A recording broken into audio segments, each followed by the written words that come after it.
précisons, j'étais avec Samir au lycée.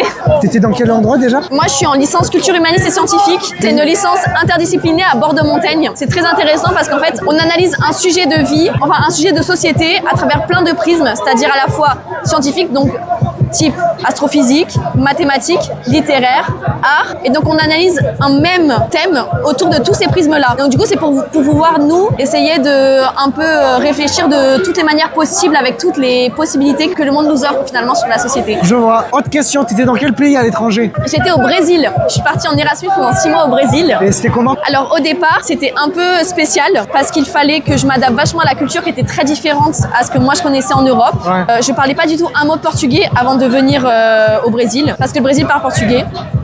Et en fait, au départ, ça a été vraiment hyper spécial. Mais en fait, quand tu es obligé d'être dedans et de ne pas avoir d'autre solution que être dedans, à la fin, ton cerveau, il est un peu en mode survie. Je vois. Et est-ce que t'as appris du coup la langue? J'ai appris la langue. Maintenant, je suis B2 portugais. Non. Alors que Vas-y. j'étais vraiment A0. Dis une dinguerie. Ok, eu posso falar, não sei. Non, t'as pas dit une trop grosse dinguerie, sinon je vais me faire bloquer. Je sais pas. Vous me direz dans le chat ce qu'elle a dit.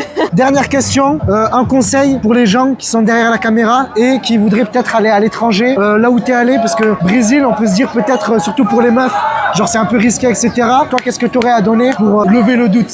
Le meilleur conseil que je puisse vous donner, c'est partez à l'étranger, qu'importe le pays, c'est confrontez-vous à vous-même.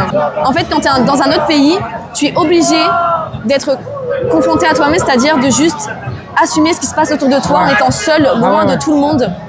Et en fait, ça t'apprend tellement de choses sur toi-même, tellement de choses de la vie qui t'entoure, etc. Moi, ça m'a vraiment appris à connaître ce que j'étais, à connaître mes limites, avancer un peu dans la vie aussi, et puis surtout d'avoir un bagage. D'avoir un bagage qui est hyper important, même dans le CV, avec les patrons que tu peux rencontrer, etc. dans la vie. En fait, c'est aussi montrer que tu es indépendant, que tu sais t'adapter, etc.